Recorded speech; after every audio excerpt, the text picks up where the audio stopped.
With the gas crisis going on like it is, well, there's a lot of choices now, not just what vehicle you're going with, but really the fuel economy. Hey, welcome to this edition of Road Warrior. I'm your host, Grant Roberson. Now, if you have a big family like I do, you just can't squeeze in kind of a econo go-getter. You've got to have enough, well, occupancy on the inside, usually amounting to what I like is 3 rows. Now behind me is one of the best offerings on the road. Now what that is a 2017 Hyundai Santa Fe.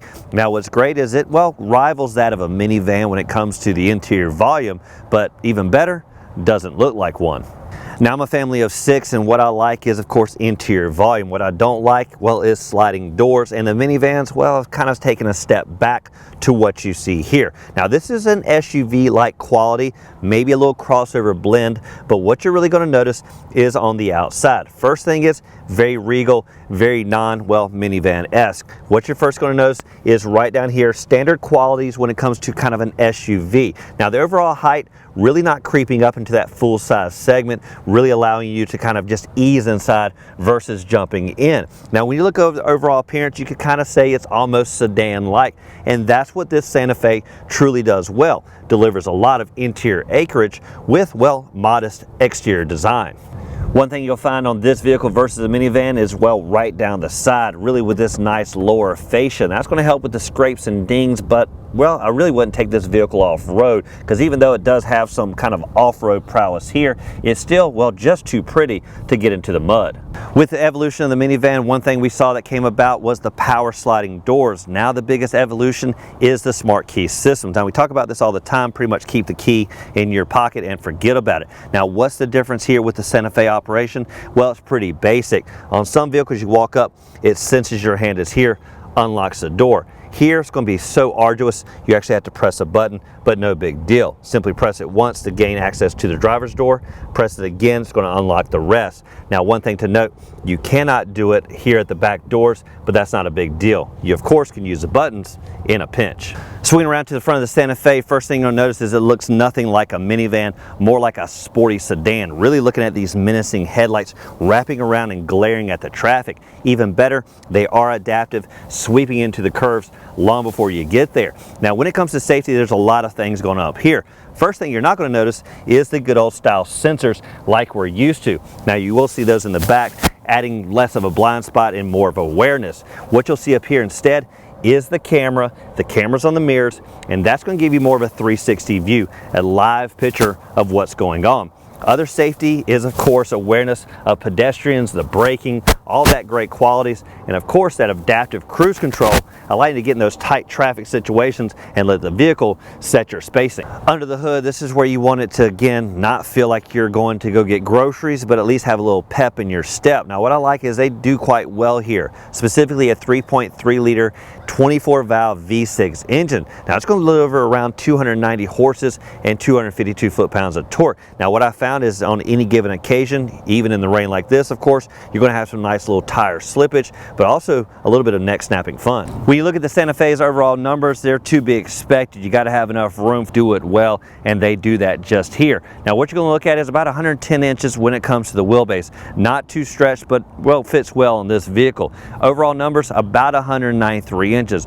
Plenty of length, creeping well over the mid-size segment, almost at the beginning of the full-size area. Now as for width and height, again to be expected, about 5.5 feet tall and just over 6 feet wide. Swing around to the business end of any vehicle, this is where the good old stuff's going to go. You got the people on the inside, but you got to have room to carry their things. Now looking at the back of pretty much any SUV or vehicle like this, well, they're going to look somewhat minivan-esque, and that's of course because we haven't reinvented this area. Now first thing you'll notice is a somewhat built-in spoiler, nice shark fin when it comes to the antenna, and a huge broad glass. Now this is one area where I like for SUVs to separate themselves from the minivans and make this an operational glass, something that's really fallen by the wayside. Now as you sweep down, pretty much standard operating procedure. Now what I like on this particular model, the Ultimate, is it comes with a power rear hatch. Now of course you can get that going up with the remote, or simply press the electronic button. Now the hatch is actually going to swing up,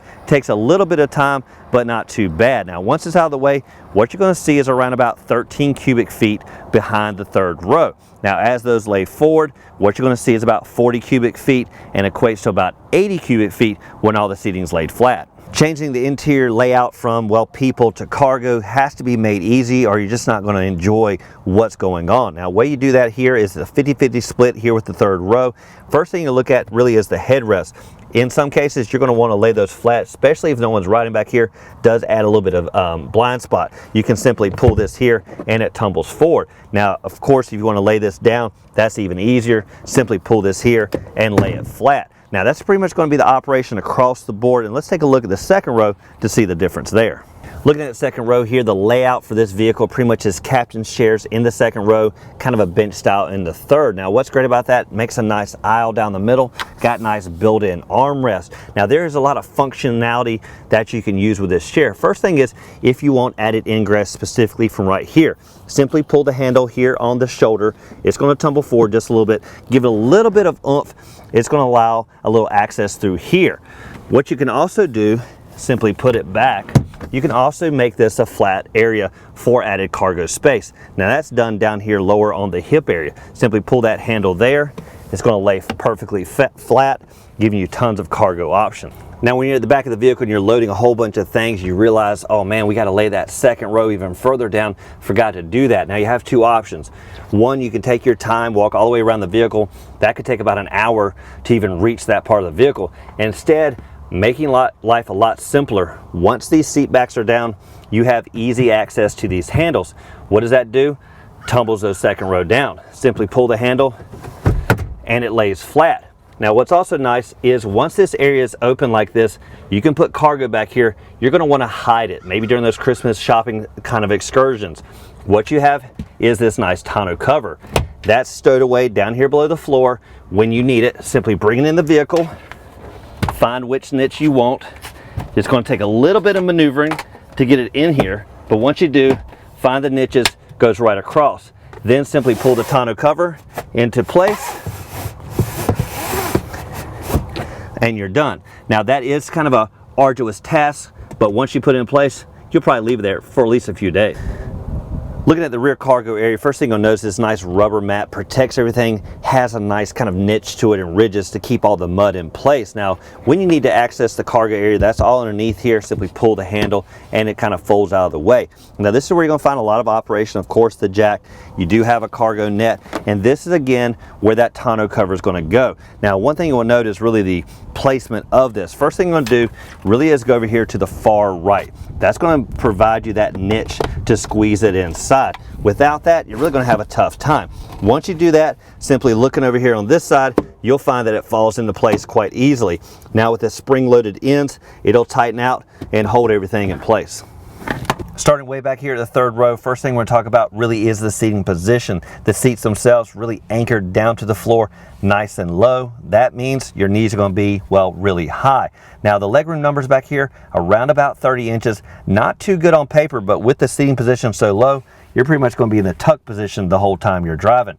Now the seating position here in the second row, that can be moved forward and backward, giving you a little bit more breathing room, and the seat backs themselves can be laid in different positions. Now we'll tumble that away just for a second. Now what you're going to find is the tri-zone system. That's going to give you some added benefits for the third row, airflow, temperature settings, and all that.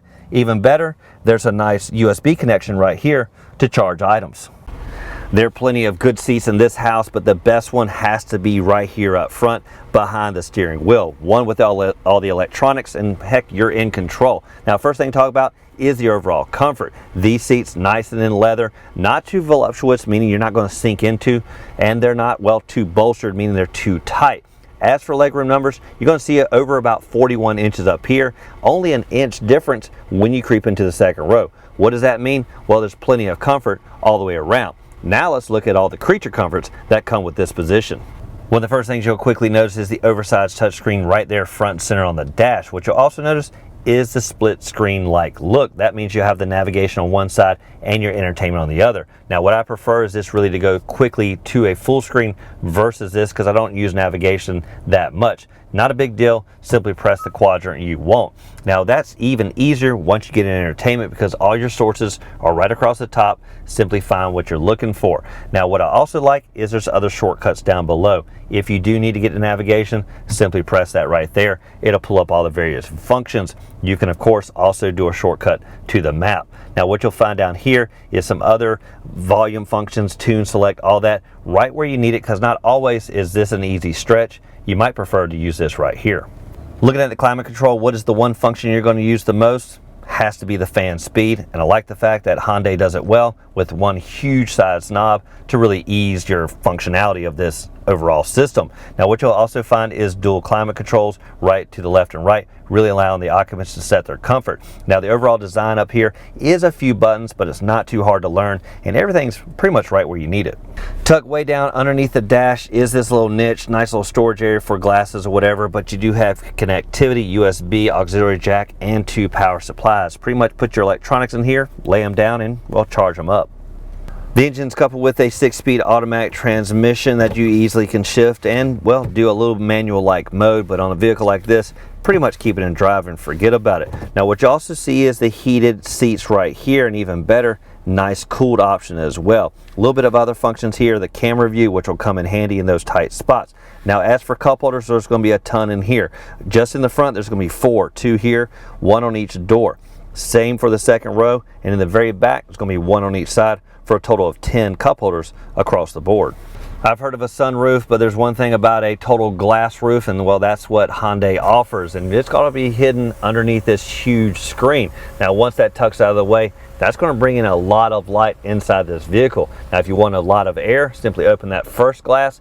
That's going to make this vehicle feel more like a convertible. Now that does it for this edition of Road Warrior, and a test drive behind the wheel of the 2017 Hyundai Santa Fe. This one being the bigger sibling to that of the Sport. This one delivering 3 rows of comfort, all adorned in a nice SUV-like exterior versus the good old minivan. Now what we do like, of course, is that power under the hood, all the cargo options, and of course the overall comfort. Nice captain chairs in the second row, and pretty much good leg room anywhere you sit. Now as always, thank you for watching this edition of Road Warrior. Keep both hands on the wheel and eyes straight ahead.